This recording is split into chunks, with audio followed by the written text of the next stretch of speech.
Bonjour à tous. Alors ce matin, je me suis levée, j'ai retiré l'oxygène pour essayer d'habituer petit à petit mon corps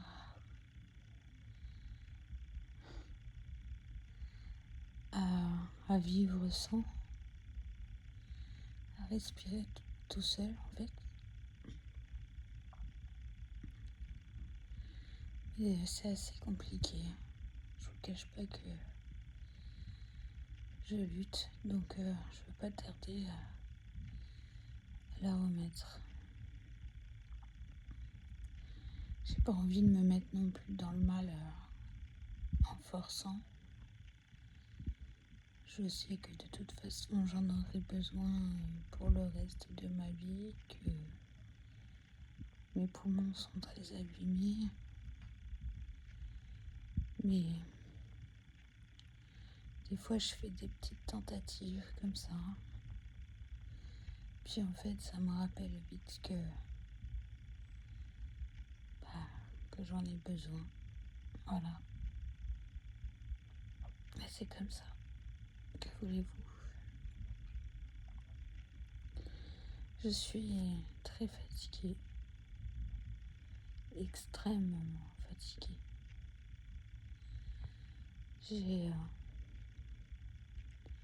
J'ai mal dans toutes les articulations, malgré la morphine.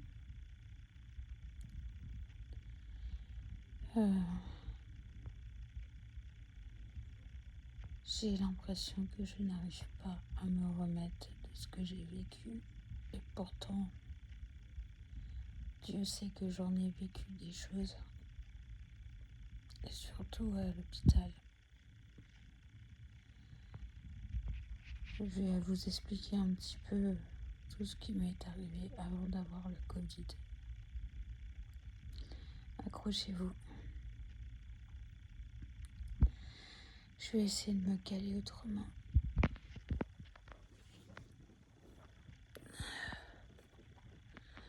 Et je vais remettre l'oxygène.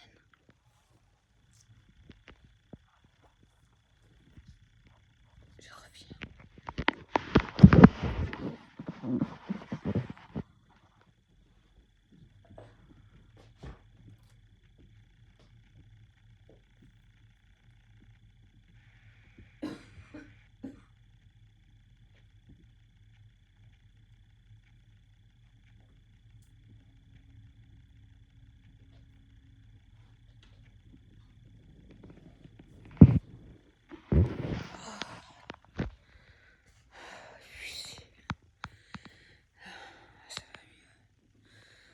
Alors, je vous explique un peu tout ce qui m'est arrivé avant d'avoir le Covid.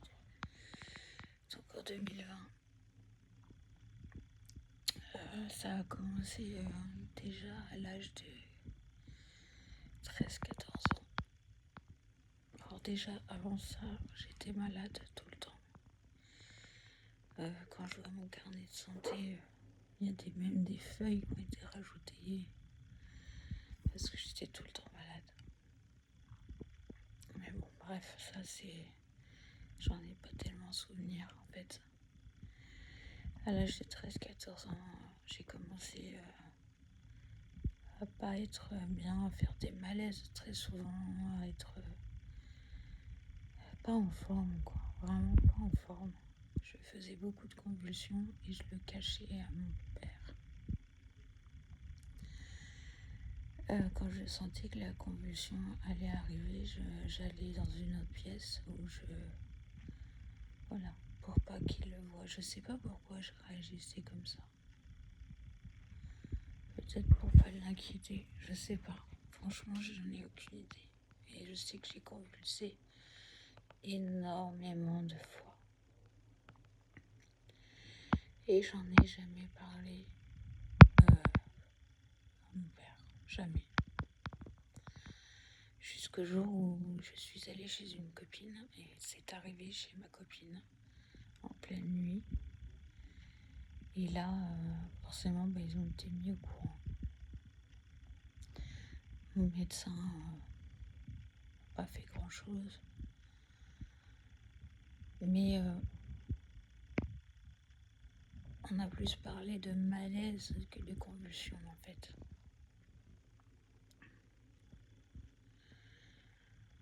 Et puis ça s'est calmé au fil des années.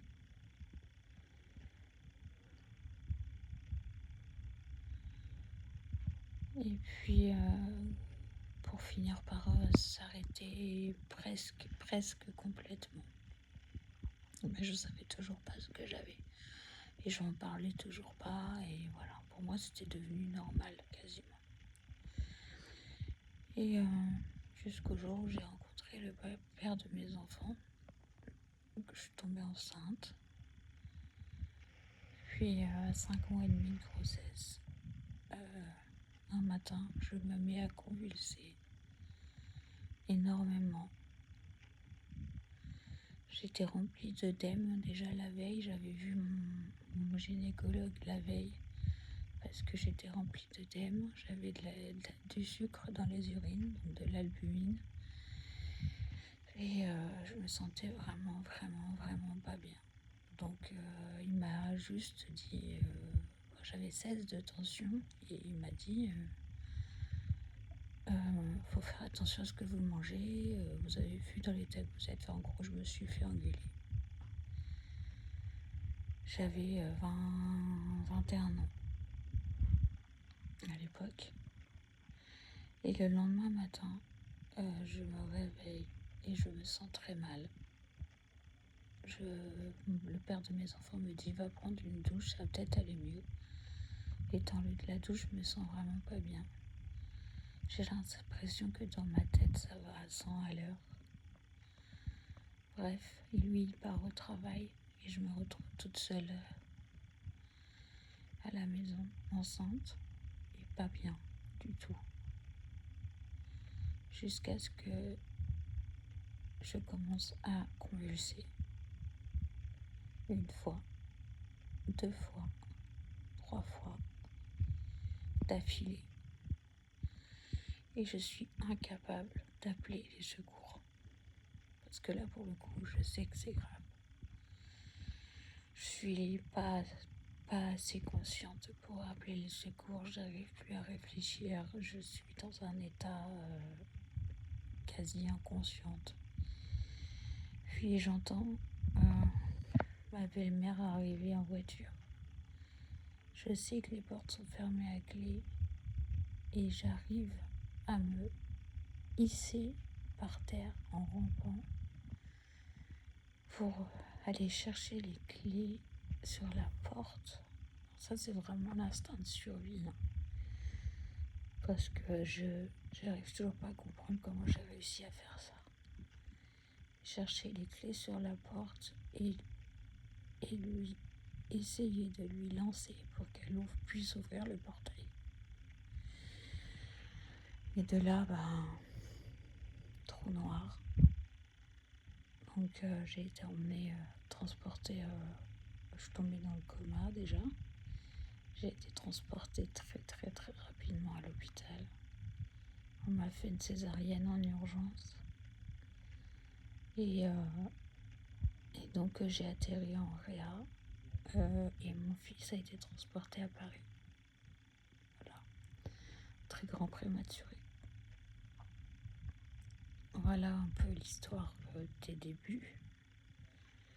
S'ensuit un parcours très chaotique, comme vous pouvez l'imaginer, avec un bébé très fort mais avec beaucoup de soucis et moi très affaiblie. Je passe plus de 2 mois à Paris, dans un foyer, toute seule, sans argent, pas pouvoir manger, même pas le midi ni le soir, juste le petit déj compris dans la chambre. Et voilà, et je vais voir mon bébé tous les jours. Ensuite, au bout de quelques mois, il est rapatrié sur la ville où j'habite. Déjà, c'est déjà beaucoup plus simple. Donc, Voilà, il se trouve que j'ai fait une éclampsie. Alors, c'est pas une pré-éclampsie, hein, c'est vraiment une éclampsie. Je suis allée jusqu'au bout de la maladie, en fait. Voilà, donc suite à ça, je retombe enceinte presque un an et demi après, sans le vouloir, puisque je n'avais pas du tout le droit à la contraception.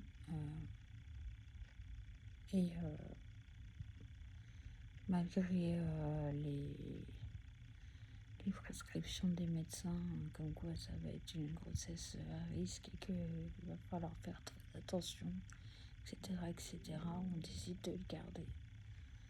Parce qu'on nous dit aussi que c'est la seule chance que j'aurai d'avoir un deuxième enfant. Voilà. J'ai 23 ans à peine. Et au bout de 6 semaines, douleur thoracique est terrible. Qui dure pendant 3 semaines. Je consulte. Chaque fois, rien. Je vois rien de spécial. Je vais aux urgences. Non, il n'y a rien. Tatati, tatata. Plusieurs fois. Jusqu'au jour où je peux plus du tout parler, tellement j'ai mal. Et j'ai une amie qui me prend et qui me dit maintenant ça suffit. Qu'elle m'emmène aux urgences encore une fois. Et là je tombe sur une dame qui me dit vous ne bougez plus. Et en fait elle a compris tout de suite, excusez-moi, que j'étais en train de faire une embolie pulmonaire. Voilà, donc j'ai fait une embolie pulmonaire assez grave.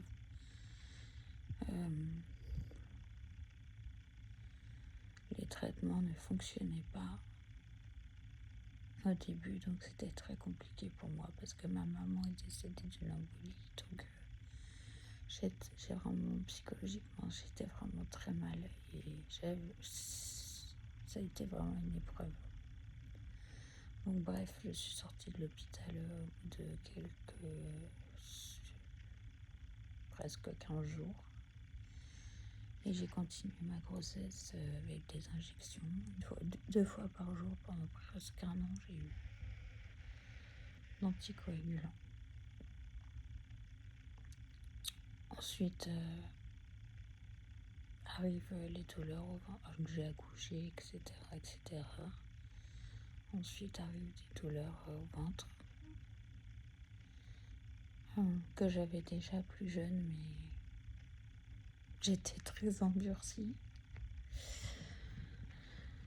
avec la douleur. Et au bout de 7-8 ans de rendez-vous sur rendez-vous, de scanner, d'IRM, de multiples examens, ça va de moins en moins bien. J'ai très très mal. Je tombe dans les pommes de douleur. Et là, c'est pas une amie qui m'emmène, mais c'est mon conjoint qui m'emmène et qui tape du poing sur la table en disant maintenant ça suffit. Si vous ne savez pas trouver, vous l'emmenez ailleurs. Vous l'emmenez voir ailleurs quelqu'un de plus compétent, quoi. Donc il n'a pas tellement apprécié, mais il m'a quand même fait voir beaucoup plus loin que chez moi. Une dame spécialiste m'a fait une IRM. Ça ressemble pas du tout aux IRM que j'avais fait avant. Et le diagnostic tombe très vite. Juste après l'IRM, elle vient me voir, elle me dit asseyez-vous. Et là j'ai dit oh là. Elle me dit vous voulez des enfants? Je lui dis bah, j'en ai 2 et non, je compte pas en avoir d'autres parce que j'ai une santé fragile. Et elle me dit ok, bon, bah, tant mieux. Ok. Je dis pourquoi, qu'est-ce qui se passe? Et elle me dit bah, vous êtes rempli d'endométriose du bas du ventre. On appelle ça l'endo profonde en fait, parce qu'elle est vraiment très ancrée dans le bas du ventre. J'image un petit peu parce que c'est compliqué dans les détails. Jusque de l'endométriose thoracique en fait. Voilà, donc il va falloir vous enlever l'utérus. J'avais que 30 ans. Il va falloir, vous allez certainement avoir une poche pour les selles, etc. etc. Excusez-moi, c'est encore rien.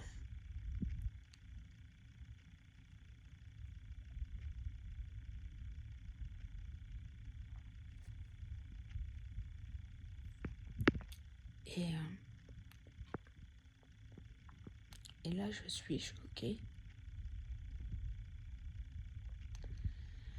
Bref. Un mois après, je me fais opérer, du coup, à l'hôpital où j'ai passé l'IRM. On m'enlève l'utérus. On m'enlève toutes les lésions. Je suis opérée au robot da Vinci. On m'enlève toutes les lésions.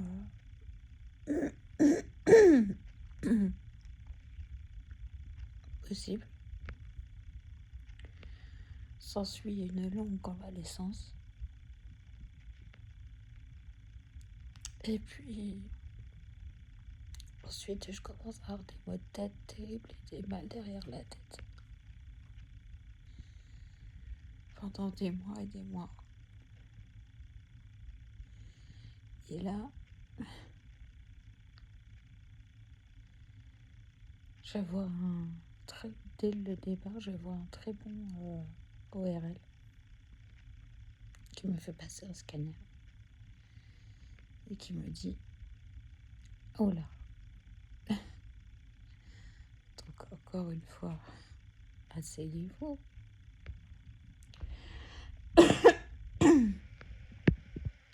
J'ai les sinus sphénoïdes qui sont touchés. Donc des sinus, on en a là, les maxillaires, là les maxillaires, là les frontaux, là on a les ethmoïdes, et à l'intérieur de la tête, au niveau des méninges, on a des sphénoïdes. Ces sinus, ils sont très rapprochés du nerf optique, ce qui explique pourquoi j'avais mal derrière la tête en fait. Et il me dit là, si on reste comme ça, vous allez finir par perdre la vue en fait. Ok. Donc je me fais opérer, opération très lourde, avec une convalescence éprouvante. Dormir assise pendant des mois et des mois, avoir de douleurs pendant des mois et des mois. J'ai cru que j'arriverais jamais à me remettre de cette opération qui était vraiment très très très très douloureuse. Une fois que je suis à peu près remise, voilà que j'ai de nouveau des douleurs au ventre. Terrible. Directement terrible. Donc rebelote, on repasse une IRM. Et là on s'aperçoit que j'ai à nouveau de l'endométriose profonde. À nouveau des lésions qui sont mal placées. Donc réopération. Je vous passe les détails, mais on m'enlève les 2 ovaires, on m'enlève tout en fait, tout l'appareil féminin en fait, interne.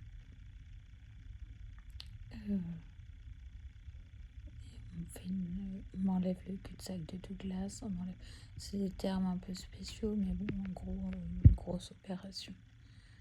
Toujours au robot. S'ensuit une très longue convalescence, puis de la morphine pendant des années.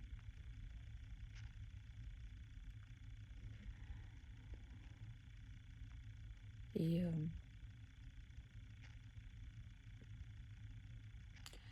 après tout ça, j'attrape donc le fameux Covid et tout ce qui s'ensuit, donc tout ce que vous savez déjà. Voilà. J'ai sûrement oublié des choses, mais c'est déjà pas mal. On me dit toujours, les médecins me disent toujours que j'ai une mauvaise étoile. Et je le crois vraiment. Mais je me suis toujours battue. Je me suis toujours sortie de tout. Il faut savoir qu'à quasiment chaque anesthésie, j'ai eu